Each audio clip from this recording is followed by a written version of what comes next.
வந்திருந்த அயலகத்து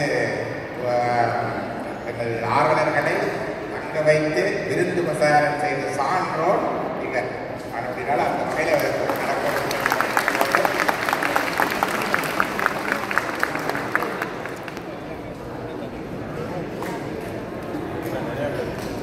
மதிய உணவு, இரவு உணவு, சனிக்கிழமை மதிய உணவு, இரவு உணவு, இன்று ஞாயிறு மதிய உணவு உணவை முழுமையாக அன்பளிப்பாக வழங்கியவர் நந்தா கேட்டரிங்.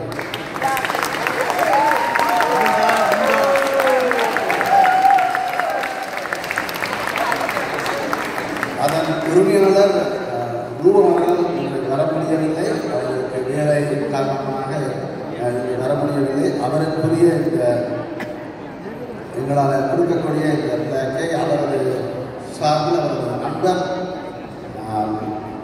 எங்களது அன்புக்குரிய நம்பர்களை பெற்றுக் கொள்ளுமாறு நான் கேட்டுக்கொள்கிறேன். மீண்டும் ஒரு முறை நந்தா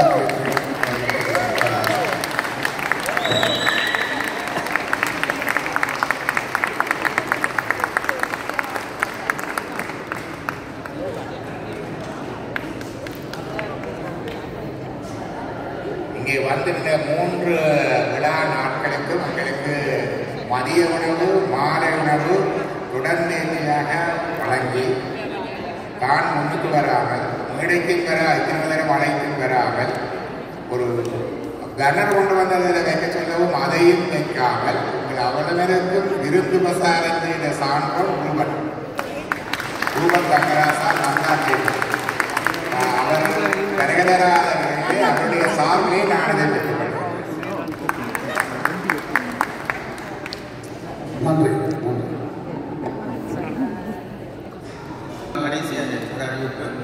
இந்த இளையோர் போட்டியில் வெற்றி பெற்றோருக்கு பேச்சு போட்டி பரிசு பெற்ற 3 பேருக்கும் மற்றும் 9 பேர் 3 பரிசுகளுக்கும் 9 வெற்றியாளர்களுக்கும், வினாடி வினா போட்டியில் வெற்றி பெற்ற 6 பேருக்கும், பல்லுலக போட்டியில் வெற்றி பெற்ற 3 பேருக்கும் என மொத்தம் 18 பேருக்கு மட்டுமே இந்த விழா மேடையில் பரிசளிக்க உள்ளன. மற்றவர்கள் இந்த மாநாட்டினுடைய பதிவு வெளியேறக்கூடிய அந்த பதிவு மேசையில் நீங்கள் பெற்றோர்கள் பங்கேற்பு சான்றிதழ் மற்றும் பரிசுகளை பெற்றுக் கொள்ளுமாறு அன்புடன் வேண்டுகிறோம். வணக்கம். அனைத்துலக 6வது திருக்குறள் மகாநாட்டின் நிறைவு பகுதியை நாம் கண்டுகொண்டிருக்கின்றோம். இந்த நிறைவு பகுதியை இன்னும் நிறைவாக்குவதற்காக சிறந்த ஆளுமை கொண்ட 2 பேச்சாளர்களை அறிமுகப்படுத்துவதற்காக எனக்கு வாய்ப்பு தரப்பட்டிருக்கின்றது. அந்த மகிழ்வோடு முதலாவதாக தாய் திருநாட்டின் கிழக்கு பல்கலைக்கழக கலை கலாச்சார பீடத்தின் பீடாதிபதி, அன்பிற்கும் பெருமதிப்பிற்கும் உரிய கலாநிதி வண்ணமணி குடபாலசிங்கம் அவர்கள் பெரியோரை துணைக்கோடல் பண்டைய ஆட்சி மரபு குறித்த நோக்கு என்ற தலைப்பில் உங்களோடு இப்போது உரையாற்றுவார். மதிப்பிற்குரிய கலாநிதி குணபாலசிங்கம் அவர்களை உரையாற்ற வருமாறு மிக அன்புடனும் பணிவுடனும் அழைக்கின்றேன். 6வது திருக்குறள் அனைத்துலக மாநாட்டிற்கு தலைமை வைத்துக் கொண்டிருக்கக்கூடிய தலைவர் திரு சிவன் இளங்கோ அவர்களே மற்றும் பல்வேறு நாடுகளிலிருந்து இந்த சர்வதேச ஆய்வு மாநாட்டில் ஆய்வு கட்டுரைகளை சமர்ப்பிக்க வந்திருக்கின்ற ஆய்வாளர்களே, ஆர்வலர்களே, புலமையாளர்களே, புரவலர்களே, உங்கள் அனைவருக்கும் என்னுடைய நன்றியினையும் மகிழ்ச்சியினையும் வணக்கத்தினையும் தெரிவித்துக் கொள்கிறேன். பெரியோரல் துணைக்கோடல் பண்டைய ஆட்சி மரபு குறித்த நோக்கு. இந்த ஆய்வு கட்டுரை கிட்டத்தட்ட 30 பக்கங்களை கொண்டது. நேர காலம் கருதி இந்த ஆய்வு கட்டுரை மிகச் சுருக்கமாக நான் வடிவமைத்திருக்கின்றேன். அந்த அடிப்படையில் தமிழரின் மரபு குறித்த சங்க இலக்கியங்களும் அறநறைக்கால இலக்கியங்களும் பல்வேறு கோணங்களில் பதிவு செய்துள்ளன. இவற்றுள் அறநறைக்கால இலக்கியமாகிய திருக்குறள் ஆட்சி மரபை ஒழுங்கமைப்பதற்கான விதிமுறைகளின் தொகுதியை பெரும்பாலும் பொருட்பாலில் முன்மொழிகின்றது. இவ்விதமாக வள்ளுவர் முன்மொழியும் கருத்தாக்கங்களில் ஒன்றே பெரியோரை துணைக்கோடல் என்பதாகும். அரசுக்கும் அதன் அங்கங்களுக்கும் மானுட தெய்வ குற்றங்கள் வாராமல் காத்தற்குரிய அமைச்சர் புரோகிதரையே பெரியோர் என வள்ளுவர் அடையாளப்படுத்துவதாக உரை வகுப்பர் உரையாடல். இத்தகைய பெரியோரின் துணை எப்போதும் அரசனுக்கு அவசியம் எனவும் அவர்களின் துணை அரசனை சிறந்த முறையில் வழிப்படுத்தும் எனவும் அவ்வியலில் வலியுறுத்துகின்றனர். இதேவேளை அவர்களின் துணை இல்லாவிட்டால் அரசன் எதிர்கொள்ள வேண்டி ஏற்படும் இழுக்கை எடுத்துரைப்பதன் மூலமும் அவர்களின் துணையின் அவசியத்தை எதிரிடையாகவும் வலியுறுத்தியுள்ளார். இந்நிலையில் இவ்வதிகாரம் வாயிலாக வள்ளுவர் முன்னிறுத்தும் கருத்தாக்கங்களை அடிப்படையாக கொண்டு பண்டைய ஆட்சி முறையினை செப்பனிட வள்ளுவர் வகுத்த அரசியல் கொள்கைகளின் ஒன்றான பெரியோரை துணைக்கோடல் என்ற கொள்கையினை எடுத்தியம்பவும் இக்கொள்கை கால தேச வர்த்தமானங்களை கடந்து நிலைத்து நிற்கும் அரசியல் கொள்கையாக விளங்குமாற்றினை அடையாளப்படுத்தவும் இக்கட்டுரை முனைகிறது. இவ்வாய்வானது திருக்குறள் மூலத்தையும் அதற்கலந்த பல்வேறு உரைகளையும் முதல்நிலை தரவுகளாக கொள்கின்றது. பகுப்பாய்வு, ஒப்பீடு, விவரண ஆய்வு அணுகுமுறைகளை கைக்கொண்டு இவ்வாய்வு நிகழ்த்தப்படுகின்றமை குறிப்பிடத்தக்கது. தேவர் குறளும் திருநான்மறை முடிவும் மூவர் தமிழும் முனிமொழியும் கோவை திருவாசகமும் திருமூலர் சொல்லும் ஒரு வாசகம் என்றுணர் என்பார் ஔவையார். திருக்குறள் தெய்வத்தன்மை பொருந்திய குறளாக பண்டு தொட்டு இன்று வரை உலகத்தோரால் போற்றப்பட்டு வருகின்றது. மனித வாழ்வியலுக்கு வேண்டிய அனைத்து விழுமிய கருத்துக்களையும் 10 குறள்களுக்குள் முத்தாய் வைத்து உலகிற்கு உரைத்தவர் திருவள்ளுவர். அந்த வகையில் சமூக வாழ்வின் ஓர் அங்கமான அரசியல் பற்றியும் அதில் உள்ளடங்கும் பல்வேறுபட்ட பகுதிகளையும் அதிகாரங்களாக வகுத்து சிறந்த அரசாட்சிக்கும் வள்ளுவர் வழிகாட்டியுள்ளார். அரசியல் 5, அமைச்சியல் 2, உருவல் அரண் 2, 1 ஒன்கூழ் 2 இயல், திண்படை நட்பு, 17 குடி, 13 பெண்பொருள் 7 இவை என போக்கியார் திருக்குறளில் உள்ளடக்கியுள்ள அரசியல் அதிகாரங்கள் பற்றி குறிப்பிட்டுள்ளதை காணலாம். இதன்படி இறைமாட்சி, குற்றம் கடிதல், பெரியோரை துணைக்கோடல், சிற்றினம் சேராமை, பொச்சாவாமை, செங்கோன்மை, கொடுங்கோன்மை, வெறுவந்த செய்யாமை, ஆட்சி, கண்ணோட்டம், ஒற்றாடல், அமைச்சு, தூது, மன்னரை சேர்ந்தொழுகுதல், அவையறிதல், அவை அஞ்சாமை, நாடு, அரண், அடைமாட்சி, அடை செருக்கு, நட்பு ஆராய்தல், வேதமை முதலான அரசியலோடு தொடர்புடைய அதிகாரங்களை திருக்குறள் அடையாளப்படுத்தி எடுத்துரைத்துள்ளது. இவற்றில் பெரியோரை துணைக்கோளர் என்னும் விடயம் பண்டைய ஆட்சி மரபில் பின்பற்றப்பட்டுள்ள பல விடயங்களை ஆராய்வதாக இக்கட்டுரை அமைகின்றது. பெரியோரை துணைக்கோடல் என்னும் அதிகாரத்தின் ஊடாக திருவள்ளுவர் பெரியவர்களின் துணையின் அவசியத்தை எடுத்துக்காட்டுகின்றார். உலகில் பிறந்த உயிர்கள் அனைத்தும் யாரோ ஒருவரது துணையை சார்ந்தே வாழ்ந்தாக வேண்டும் என்பது எழுதப்படாத நியதியும் இயல்புக்கமுமாகும். அது மட்டுமன்றி உயிர்கள் சார்ந்ததன் வண்ணமாய் நிற்கும் தன்மையையும் அறிவித்தால் அறியும் தன்மையையும் கொண்டவை என்பது மெய்கண்ட சாத்திரங்கள் தரும் தெளிவு. எனவே அனைவருக்கும் பல சந்தர்ப்பங்களில் பெரியோரின் துணை என்பது அவசியமாகின்றது. பல எண்ண இழைகளாலான மனம் பல்வேறு சந்தர்ப்பங்களில் மார்க்கம் அறியாது அல்லது மார்க்கத்தை புரிந்து கொள்ளாது குழப்பமடையும். அச்சூழலில் பெரியார் ஒருவரது துணை அலங்கர விளக்கமாய் வழிகாட்ட வல்லதாய் அமையும். பெரியார் என்னும் சொல் வயதில் மூத்தவர்களை மட்டுமன்றி அறிவிலும் அனுபவத்திலும் நற்பண்புகளிலும் பலதரப்பட்ட திறமைகளிலும் மேம்பட்டவர்களையும் குறிக்கும். இதன்படி பெரியவர்கள் தம் அறிவாற்றலாலும் அனுபவத்தாலும் எதிர்கால விளைவுகளை எண்ணி திட்டம் வகுக்கக்கூடியவர்களாகவும் கடினமான பிரச்சனைகளுக்கு தீர்வு காணக்கூடியவர்களாகவும் இருப்பார்கள். எனவேதான் எதிர்கொள்கின்ற பிரச்சனைகளுக்கு தீர்வு காண வேண்டிய மன்னன் ஒருவர் பெரியோரை துணையாக கொள்ள வேண்டும் என்பது திருவள்ளுவர் அதிகாரத்தின் வாயிலாக வலியுறுத்துவதை காணலாம்.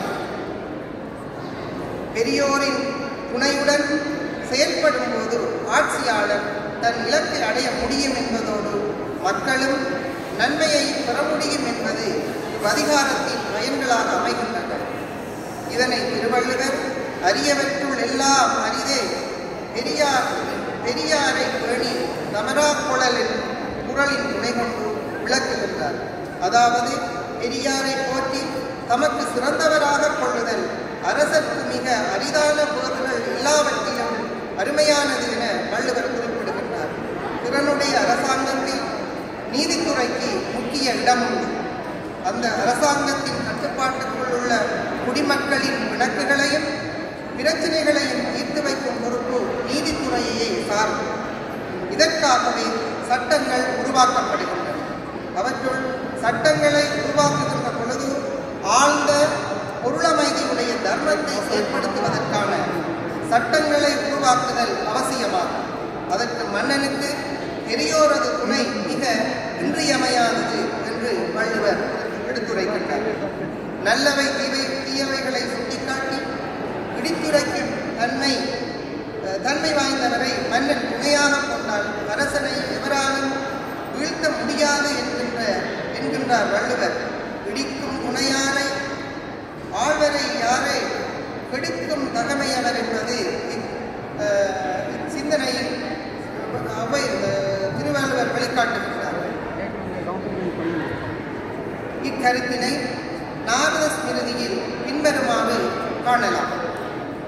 வழக்கை விசாரிக்கும் வழிமுறைகளுள் வழக்காளி எதிராளி ஆகியோரினதும் சாட்சியங்களினதும் வாத பிரதிவாதங்களை நன்கு ஆராயும் பொழுது தீர்ப்பை வழங்குகின்ற பொழுதும் பெரியோரை மன்னன் அவையில் கொண்டிருக்க வேண்டும் என்பது நாரத ஸ்மிருதி கூறுகின்ற விதி. அவர்களின் ஆலோசனைகளை ஏற்றுக்கொள்ளுதல் வேண்டும் எனவும் நாரத ஸ்மிருதி குறிப்பிடுகின்றது. ஒரு அரசனது நீதி தொடர்பான விடயங்கள் மனித உடலோடு ஒப்பு நோக்கப்படுகின்றது. இதில் அரசனே தலையாகவும் பிரதான நீதிபதி வாயாகவும் மதிப்பீட்டாளர்கள் புயல்கள் போன்ற ஏனைய உறுப்புகளாகவும் கருதப்பட்டார்கள்.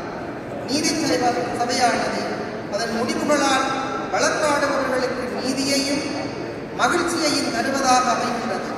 வேதங்களில் காணப்படும் பல்வேறு அமைப்புகளிடையே பரிசத், சபா, சமிதி ஆகியன பெரியோரையே, அதாவது அறிவிலும் ஆற்றலிலும் அனுபவத்திலும் சிறந்த முதியவர்களையே அங்கத்தவர்களாக கொண்ட அமைப்புகளாக குறிப்பிடப்பட்டுள்ளன. உபநிடதங்களில் பரிசத் என்ற பதம் தத்துவம் பற்றிய பிரச்சனைகள் சம்பந்தமாக ஆலோசனை வழங்கும் சபையை கூறுகின்றது. ஆனால் இந்திய இலக்கியங்களில் இப்பதம் சமயம் சம்பந்தமான விடயங்கள் குறித்து ஆலோசனை வழங்கும் ஒரு அமைப்பினரை மட்டுமல்லாது அரசனது மந்திரி சபையை குறித்தது. இத்தகு அமைச்சரவையை மன்னன் துணையாக கொண்டிருக்க வேண்டும் எனவும் அவர்களின் ஆலோசனைப்படி நடத்துதல் வேண்டும் எனவும் வள்ளுவர் குறிப்பிடுகின்றார். சூழ்வார் கண்ணாக ஒழுகலான் மன்னவன் சூழ்வாரை சூழ்ந்துகொடல் எனவரும் குரலினூடாக இக்கருத்தை தெளிவுபடுத்துகின்றார்.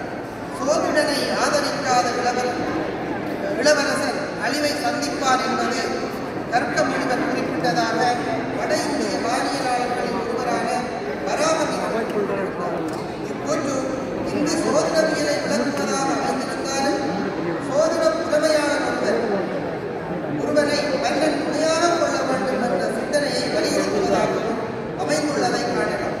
இதன்படி மன்னர் ஒருவருக்கு பெரியார்களின் துணை அவசியமாகின்றது என்பதை இக்கூற்று எடுத்துரைக்கின்றது. இலங்கையின் இந்து சமய வரலாற்றிலும் விஜயன் உபதிசை என்னும் பிராமணனை தன் அரசு சபை ஆலோசகராக நியமித்தார்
சபை என்பது கிராமங்களுக்கும் செல்வந்தர்களுக்கும் அடங்கிய ஒருவித கிராம சபையாக இருந்தது.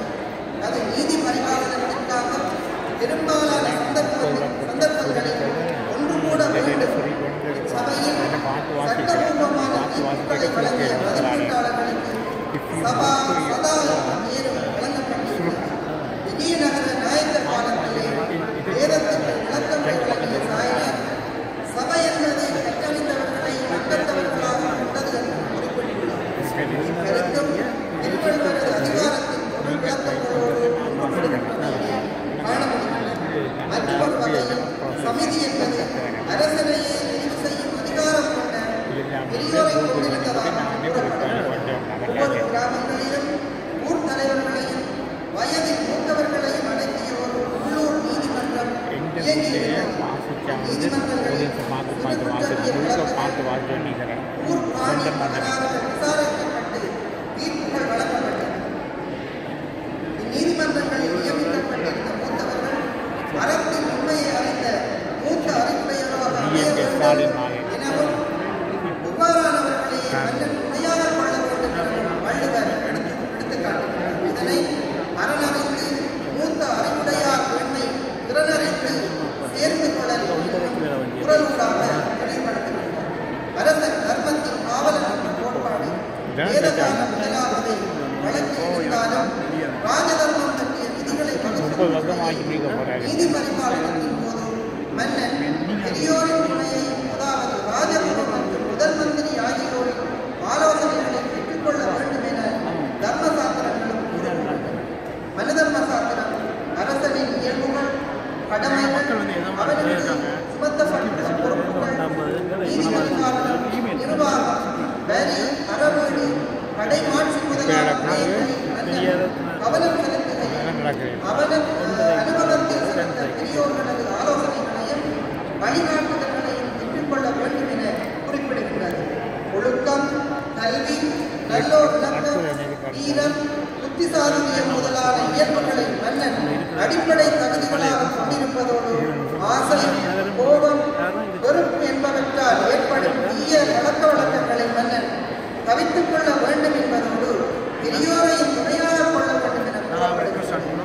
ஐம்புலன் அடக்கமுடைய ஒருவனால் மட்டுமே குடிகள் மீதும் அதிகாரம் செலுத்த முடியும் என்பதனை விடிப்பாறை இல்லாத ஏமரா மன்னன் கெடுப்பார் இளனும் கெடும் என்னும் குரல் நல்ல விடயங்களை கூறவல்ல பெரியோரின் துணையில்லாத மன்னவர் காவலற்ற அரசனிடம் அவனுக்கு பகைவர்களே இல்லையாயினும் பெரியோரின் துணை இல்லாமல் அவன் தானாகவே அழிந்து விடுவார் எனவும் கூறப்படுகின்றது.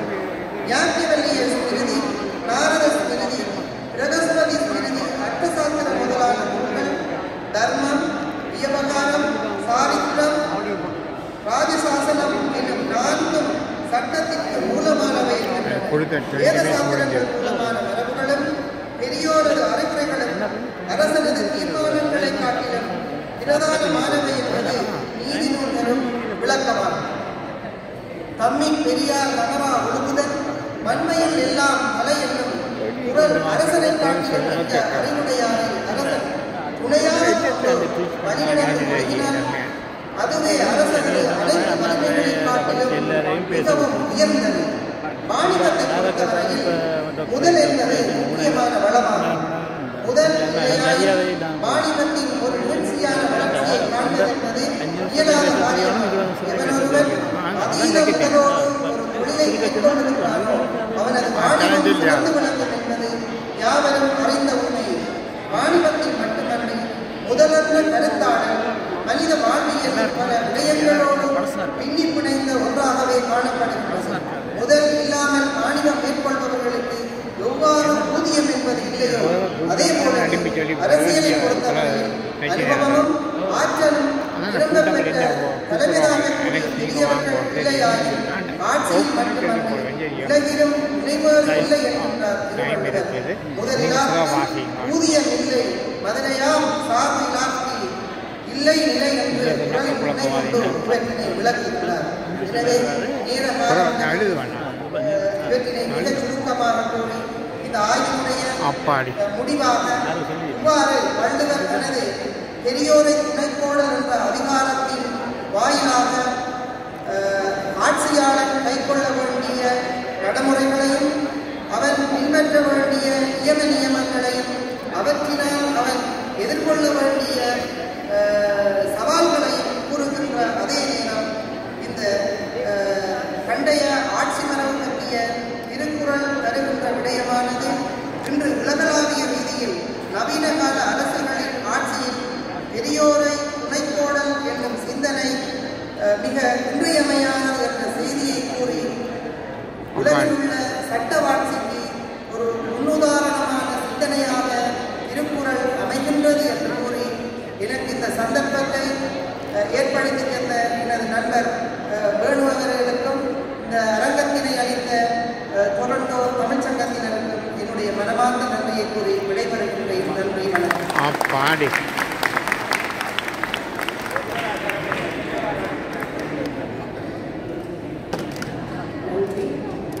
பெருமதிப்பிற்குரிய பேராசிரியர் குணபாலசிங்கம் அவர் தன்னுடைய உரையிலே ஒரு நல்ல அரசாட்சி அமைய வேண்டுமானால் அங்கே பெரியோர்களுடைய உதவி என்பது தவிர்க்க முடியாத ஒன்று என்று குறிப்பிட்டிருந்தார். அதிலே சங்க இலக்கியம், ஔவையாருடைய பாடல்கள், சிலப்பதிகாரம் என்று பல்வேறுபட்ட நூல்களை துணைக்கு எடுத்து தன்னுடைய உரையை மிகவும் சிறப்பாக அமைத்திருந்தார்.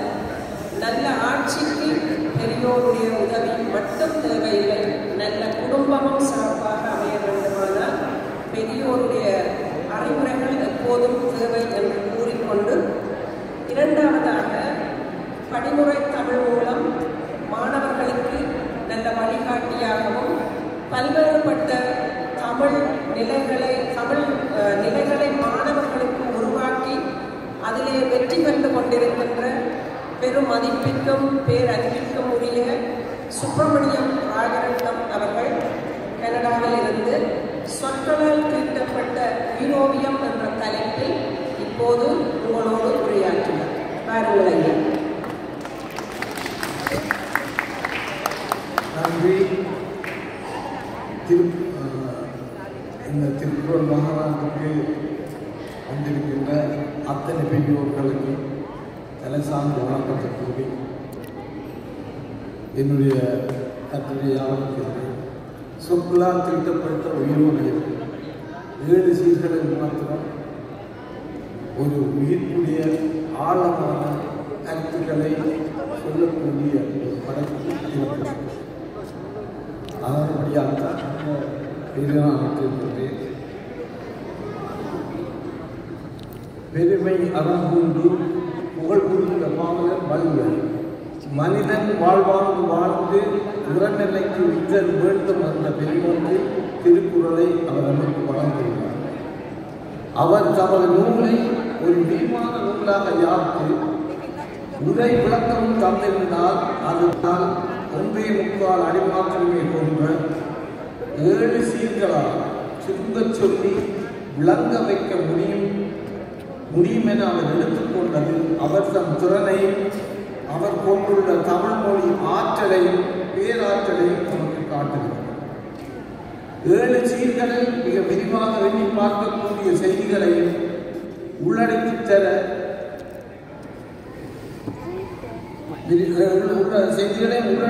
அவர் பல உத்திகளை கையாளுகின்றார்.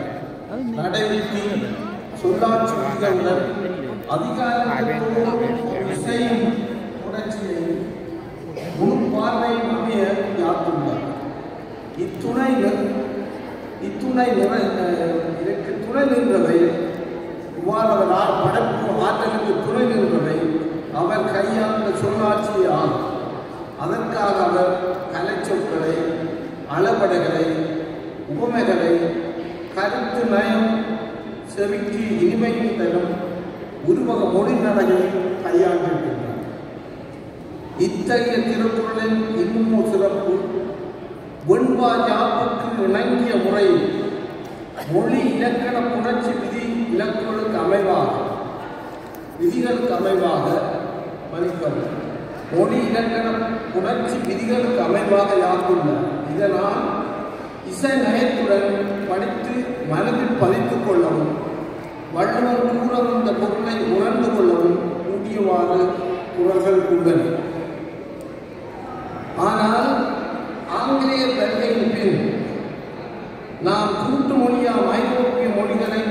குறிப்பாக ஆங்கில மொழியை பின்பற்றி தமிழ் மொழியின் தோற்றத்திற்கும் அமைப்பியலுக்கும் முரணாக தவறான முறை எமது கற்பித்தல் முறை அமைந்ததினால் தமிழின் சந்தி விதிகளில் போதிய பயிற்சி இல்லாத தமிழர் கூட்டமாக கலைச்சொற்களை புரிந்து கொள்ள முடியாத தமிழர் கூட்டமாக எமது மக்கள் உருவாக்கப்பட்டுவிட்டார்கள். இது பலருக்கு விளங்க முடியாத பொருளாக கூட இருக்கலாம். உலகில் உள்ள மொழிகளை 3 கூட்டங்களாக பிரிக்கலாம். ஒன்று தனிமொழி சீன மொழி, அதன் வடிவம் ஒரு சொல் அல்லது வாக்கியம். இரண்டாவது லத்தீன் அடிப்படையாக கொண்ட ஐரோப்பிய மொழிகள், அது கூட்டுமொழி. கூட்டுமொழி என்பது எழுத்துக்களை கூட்டி வாசிக்கிறது. MOTHR ஆங்கிலம் தெரியாதவர்களுக்குன்னா மதர் சொல்லி கொடுத்தாங்க. MOTHR மதர் கூட்டி வாசிக்கிறது. தமிழ் மொழி அசையாக பிறந்த மொழி, மனிதன் வைத்துக் கொண்டு உருவாக்கப்பட்ட மொழி, அசையாக பிறந்த மொழி. அம்மம்மாண்டா அம்மா என்று வாசிக்கிறார். வீரமா முனிவர் வந்து ஆங்கில ஆட்சி காலத்திலே நெடுங்கணக்கு உருவாக்கும் பொழுது 216 நேரசைகளை உயிரியமை நேரசை 216 நேரசைகளை எழுத்துக்களை சொல்லி அவற்றை சேர்த்து ஆங்கில மொழிகளை நாங்கள் படிப்பது போல, ஐரோப்பிய மொழிகளை தாங்கள் படிப்பது போல எங்கள் மொழியை எழுத்து கூட்டி படிக்க வைத்ததனால் நாங்கள் அசைகளை வந்தோம், நீரசைகளை வந்தோம், விதியசைகளை வந்தோம், சொற்களை அசைவழியாக சொல்வதற்கு தவறிவிட்டோம், மரபு கவிதைகள் வந்தோம். இதனால் தமிழ் தாழ்ந்து விட்டது. இன்று மரபு கவிதைகளும் சங்க இலக்கிய பாடல்களும் திருக்குறளை கூட சந்தி பிடித்துத்தான் நாங்கள் பொருள் புரிந்து படிக்கக்கூடிய நிலைமை நாங்கள் தமிழ் மொழி அறிவில் தாழ்ந்திருப்பதை இவரும் மறக்க முடியாது. இதுதான் இன்றைய நிலை. சந்தி விதிகளுக்கு போய பயிற்சி இல்லாத தமிழர் கூட்டம் வெளியிட்டது. எனவே அவர்களும் விளங்கிக் கொள்ள வேண்டும் என்ற நோக்கில் சந்தி நீக்கி திருக்குறளை அச்சிட்டு படித்து வருகின்றனர். பல குறள்களில் இவை பொருள் உணர்ச்சியோடு இலக்கிய நயத்தையும் சிதைத்து நிற்பதை காண முடியும். இதனால் மரணம் செய்ய கடினமாக இருப்பதுடன் உண்மையான பொருளை விளங்கிக் கொள்ள முடியாதவர்களாக இருக்கின்றன. இது நாங்கள் சந்திப்பித்ததனால் வந்த கேள்வி. அதற்கு போவதற்கு முன் மேலும் திருவள்ளுவர் நயத்தோடு குறிப்பிடாத ஒரு விஷயம் தொகையை நல்ல சிறப்பாக பயன்படுத்துகின்றார். குறிப்பிடமோ தவறவில்லை. தொகை என்பது விளக்கத்தில் சொல்வதானால் இப்போது சினிமா கவுண்டர் கூட வாழலாம். காலை காலை பொழுது காதல் கொண்டேன் அவனை காணவில்லை, அவனை காணவில்லை சொல்லியிருக்கிறான். அவன் காணவில்லை, அவனை வேற்றுமை தொகை கண்டாவது இல்லாமல் அவன் காணவில்லை என்று போடுறான். அதுபோன்று தொகைகளுக்கு கூட அவர் இங்கே பாதித்திருக்கின்றோம். இதற்கு இந்த ஆங்கிலேயர்கள் கல்விகளால் இந்த ஆங்கிலேயர் பதிவுகளும் நாங்கள் தொடர்ந்து கொண்டிருக்கின்ற தமிழ் கல்வியினால் நாங்கள் இழக்கின்ற காரணங்கள் தமிழில் அறிதிறன் அற்றவர்களாக இருப்போம். அதனால் எங்களுக்கு பல்வேறு இடையூறு. அறிதிறன் என்பது செயல்திறன் என்பது மொழியை பயன்படுத்துவது. அறிதிறன் என்பது எனக்கு உதாரணமாக கல்லென்றா கற்கள், ஏனென்று என்றால் ஒருமை என்றால் இல்லிட்டாக மாறும் என்றார்கள். ஏன் ஒருமை என்றால் மாற வேண்டும்? நாங்கள் கற்பிப்பதில்லை. அதுக்கு பதில் என்றால் அதுதான் அறிவு. எனவே அந்த அறிதிறனை நாங்கள் இழந்து நிற்கின்றோம். பல்வேறு உதாரணத்துக்கு சொல்லுவோம். இவ்வாறு பல இடங்கள் அறிதிறன் வந்துவிட்டோம். இதற்கெல்லாம் காரணம் இதன் விளைவு நாங்கள் தமிழ் மொழியில் காண்பிருக்கின்றோம். இதுதான் இன்றைய நிலை உண்மை.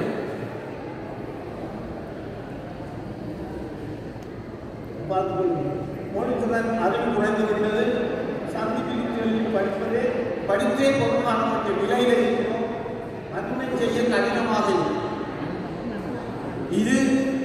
நாங்கள் சந்திப்பித்ததனால் அந்த துன்பம். முதல்ல நாங்கள் திருவள்ளுவருடைய அலப்படைகளை பார்ப்போம்.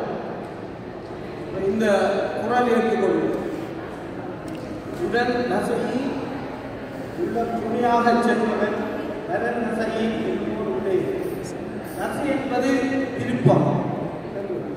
நசை என்றால் விரும்பு, விரும்பி என்று பொருள். விருப்பம் என்ற பெயர் சொல்லை விரும்பிய வியேற்றமாக மாற்றித் தருகின்ற அந்த அளவிடம் இது திருவள்ளுவர் கையாண்ட ஒரு யுக்தி. எப்படி ஒரு வேலை சொல்லி எப்படி பெரிய விடயங்களை சொல்ல முடிந்ததென்றால் தமிழ் மொழியில் அதற்குள்ள ஆளுமைதான். இங்கே இந்த அளபடை பொருள் மாற்றத்தோடு இன்னிசையை சேர்த்தது. அடுத்த இன்னொரு வகை அளபடை துன்புறும் தூங்காமை யார் மாற்றும் துன்புறும் சொல்லுவர். இந்த பொருள் எல்லாருக்குமே இன்பம் தரக்கூடிய இனிய சொற்களை பேசுவோருக்கு துன்பம் தரக்கூடிய மர்மம் இல்லாமல் போகும். இதை நீங்கள் துன்புறும் என்பதை இன்புறும் என்பதை இன்புறுவர்கள் கொடுப்பார்கள். ஓசனை இருக்காது, சொற்பொருளுக்குரிய அழுத்தம் பெறாது. எனவே இங்கு அளபட மூலம் ஓசனையை அழுத்தி சொல்கின்றார். இது முக்கியம். அளபடையில் ஒரு அறிவில் அது அழுத்தி சொல்லுவது. அடுத்த அளபடை துன்புறும் உண்பதும் உடுப்பதும் உண்பதும் காலில் உடனே படுக்கண் வற்றாலும் இக்குறளில் உண்பதும் உடுப்பதும் என்ற சொல்லுவதாக உடுப்பதும் உண்பதும் என்று வெளியிருந்தாலும் வெண்காயில கெட்டு போகாது. அது பொருள். ஆனாலும் இங்கே இன்னிசை அளவெடுக்காது, இசைக்காது. இது இசையோடு சொல்வதற்கு, அழுத்தி சொல்வதற்கு, தான் எடுத்துக்கொண்ட பொருளை விளங்கிக் கொள்வதற்கு அவர் அளவீடுகளை சிறப்பாக பயன்படுத்தி இருக்கின்றார். இது அவருடைய ஒரு பெரிய திறன். அடுத்தது சந்திப்பித்தல் பற்றி. சந்திப்பித்து படிப்பதனால் நாங்கள் என்ன திறன்களுக்கு வந்திருக்கிறோம்? திருக்குறளை கூட நாங்கள் இழந்து போவோம், அந்த பொருள் திருத்திடுவோம் என்ற நிலைக்கு நாங்கள் தளர்ந்திருக்கின்றோம். தெய்வம் தொழால் பெய்யும் மழை என்பது திருக்குறளுடைய மூல வடிவம். இதனை நாங்கள் சந்திப்பித்தால் தெய்வம் தொழால் இவ்வாறு எழுதுவதாலே இந்த குறைபாடு. தெய்வம் தொழார் என்ற சொல்லில் சேர்த்தொழிக்க முடியாது. அதே போல்தான் கொடுங்கன் தொழுவார் எதிர்த்து மயங்கா ஒலிகள் அதுவும் சேர்த்தொழிக்க முடியாது. அதே நேரத்தில் கொடுங்கழுவார் தன் உயிர்கள் அது எங்கே வரக்கூடாது. தமிழ் சொல் என்பதற்கு கட்டமாட்டுக்கு சொல்லி வைக்கிறேன். அதுக்கு பொருள் இருக்கு. ஒரு சொல்லுக்கு 2 விதமான காரணங்களை கொண்டு தமிழ் சொற்கள் அமைக்கப்படும். மெய்யெழுத்து உயிர் வந்தால் சேர்த்து. இவ்வாறாக இருப்பது இந்த ஒரு நாங்கள் பிரித்தெழுது சந்ததி மொழிகிறதுனால எங்களுக்கு வந்த தீர்வு. அது மாத்திரமில்லை, இந்த வடிவத்தை சந்திப்பிச்செழுதி வடிவத்தை பாடலாக சொல்லிப்பாரு. நான் பாடமாட்டால் பாடுகிறார்கள், நான் பாடுதான் இந்த குரலை பாடுவீர்கள். தெய்வம் தொழால் அந்த பாட்டில் சொல்லுவோம் வேண்டாம். தெய்வம் தொழால் கொள்வாள் அந்த விரும்பாடவனை ஆக சொல்வோம். தெய்வம் தொழால். ஆனாலே என்ன சொல்றார்? தெய்வம் தொழால். அது ஈஸியாக பண்ண தெய்வம் தொழால் கொள்வன் கொள்வார். இங்கே சொந்த பிரித்து பாடா தெய்வம் தொழால் கொடுவன் கொள்வார். இப்படி நாங்கள் சந்தி பிரித்து பிள்ளைகளுக்கு பழகினால் அவர்கள் இப்படித்தான் பண்ணுவார். இவங்க கலவரம் வருவார். தெய்வம் சொல்லார். ஆனால் உண்மையில தெய்வம் சொல்லார். இதில் பொருள் வித்தியாசம் இருக்கு. நான் அந்த போய் தமிழ் நிமிஷம் ரொம்ப விரும்பி படித்துக் கொள்ளுங்கள். கட்டுரை இது இந்த சந்திப்பிற்கு படிக்கிறதால சந்திப்பிற்கு துறங்க வருவதால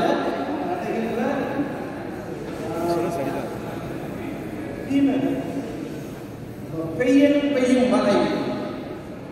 இந்த நாங்கள் இந்த குரலுக்கான பொருளை நாங்கள் பார்ப்போம் இருந்தால்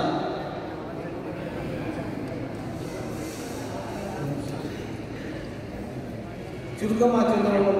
அதை சொல்லுவோம்னா இந்த பெய்யும் மழை குறித்து நாம் இந்த பொருளுக்கு இந்த குரலுக்கு வகை பொருள் இந்த குரலுக்கு பொருள் பலரும் வேறு விதமாக சொல்லியிருக்கிறேன். என் பார்வை நான் பொருள் சொல்ல வைத்திருக்கிறேன். இது முதலில் நேற்று ஐயா பேசினவானது குரலுக்கு எடுப்பதானால் அதன் கலைநகத்தை அந்த அதிகாரத்தை பற்றி அறிந்திருக்கிறோம். இது வாக்கை துணை, சில பேர் வாக்கை துணைகள் வருகிறார்கள். வாக்கு துணையே சரியானது என்பது என்னுடைய கருத்து. மனைப்பெற்ற வாக்குடைய லாகு கற்கொண்டான் வளர்த்தால் வாக்கை துணை. வாக்கு துணை என்பதுதான் இந்த முதலாவது அதிகாரத்தை திருவள்ளுவர் அதற்குரிய டெபிஷன் தான் தெரியும்.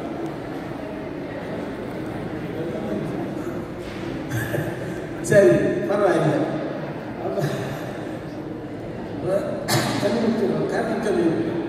பெய்யும் மழை என்பதை தெய்வத்தொழால் கொழுநன் தொல்கள் வாழ் பெய்யும் மழை. தெய்வத்தொழால் கொழுநன் தொல்கள் வாழ்.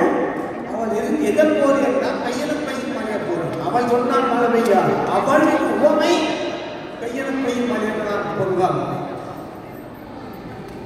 அது பெய்யும் மழை எப்படிப்பட்டது? இந்த உலகத்தில் மிக வளர்ச்சியை செழிப்பையும் சிறந்த விளைச்சலை கொடுக்கக்கூடியது பெய்யும் மழை. மழை பெய்யும் பொழுது நிகழ்ந்து கொண்டிருந்தால் விவசாயத்துக்கு விருப்பம் இல்லை, உலகம் கேட்கவில்லை. அதை போன்றவர்கள்தான் ஒரு பொருள். பெய்யும் மழையை போன்றவர் அது ஓமையாக நான் கொள்ளுகிறேன். இங்கு ஒரு பெண் தனது என்னும் கூட்ட ஓமையாக பார்க்கிறேன். மழையானது இந்த உலகத்தில் பயிற்சியளித்து தேவைப்படும் போது பெய்து, தேவையற்ற போது பெய்யாது என்பதே சிறந்த விளைச்சலை தரும். உலகத்தின் பயனையும் செழிப்பையும் தரும். ஒரு பெண் தன் லட்சியத்தில் அடைய விருப்பங்களை நிறைவேற்றிக் கொள்ள தான் மேற்கொண்ட பணியில் சிறந்து விளங்க கொழுகொம்பு போன்ற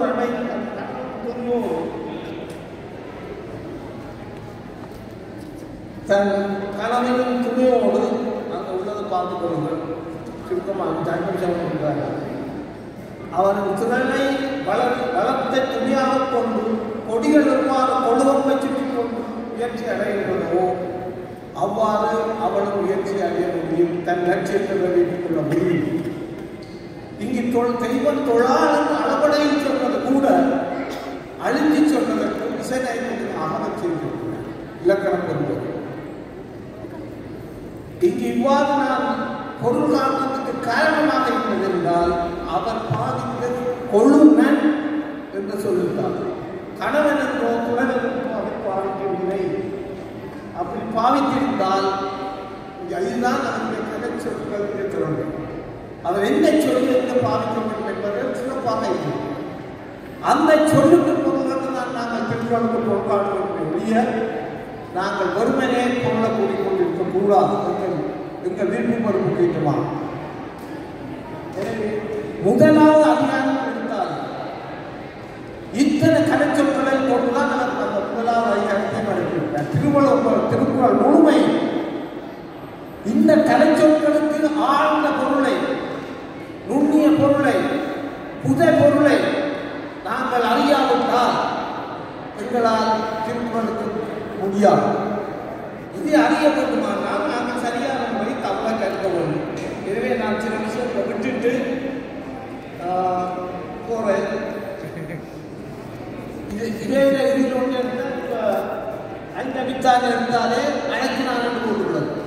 அவித்தான் என்பது நாங்கள் உடலுக்கு தேவையான உணவை அவித்துக்கொள்வோம், உடலுக்கு ஆரோக்கியம். அன்பொடிகளால் அறிந்து கொள்ளுகின்ற உணர்வுகளை அறிவை நாங்கள் உள்ளத்தில் வளர்ச்சிக்கு ஏற்ற மாதிரி அவித்து நெறிப்படுத்தி எடுப்போமானால் உள்ளம் வளர்ச்சி. இவ்வாறு அவர்கள் பொருத்தமான கலைச்சொற்களை அந்தந்த இடத்தில் பார்க்கும். இது முக்கியமான விடயம். எனவே நாங்கள் திருக்குறளை அறிய வேண்டுமானால் தமிழினுடைய கலைச்சொற்களை நாங்கள் முழுமையாக அறிய வேண்டும். சிறந்த சொற்கள், செம்மையான தொடர்கள், அருமையான வாக்கியங்கள், அவற்றின் அளவுமிக்க சேர்க்கைகள் போன்ற இன்னொரு முறையில் தன்னுடைய கருத்துக்களை ஆக்கி வெற்றி கட்டவர் திருவள்ளுவர். தமிழ் மொழியின் சிறப்பை அதிகமாக அதன் கையாளும் திறனை தமிழர்கள் உணரப்பட்டனர். அதன் அச்சொற்களை கையாளும் திறனை வெளிக்காட்டி எடுத்துக்காட்டாக உணர்ந்தது. சொற்களால் திருக்குறளை சமி பிரிக்காத கொண்டு தொடர்ந்து அச்சிட்டு படித்து வருவோம், இசையோடு கற்று வருவோம், இசையோடு படிப்போம் என்று கூறி விடைபெற்றுக் கொள்கிறேன். நான் பாடி at last finished. அவர்களுடைய நேரத்தை கணிப்பிட்டுக் கொண்டிருந்தவர்கள் பேச்சை முழு கவனமும் செலுத்த முடியவில்லை. இருந்தாலும் வள்ளுவருடைய மொழியாளுமை பற்றி மிக அழகாக கூறி அதிலே சீன மொழி, ஐரோப்பிய மொழி, தமிழ் மொழி என 3 மொழிகளை வகுத்து நாங்களும் பாடசாலையில் பிள்ளைகளுக்கு கற்றுக் கொடுக்கின்ற போது பிள்ளைகள் முழுவதும் நான் அதை விளங்கிக் கொண்டேன். சந்தி பிரிக்காமல் மனனம் செய்வதால் பொருள் விளங்கிக் கொள்வதில்லை.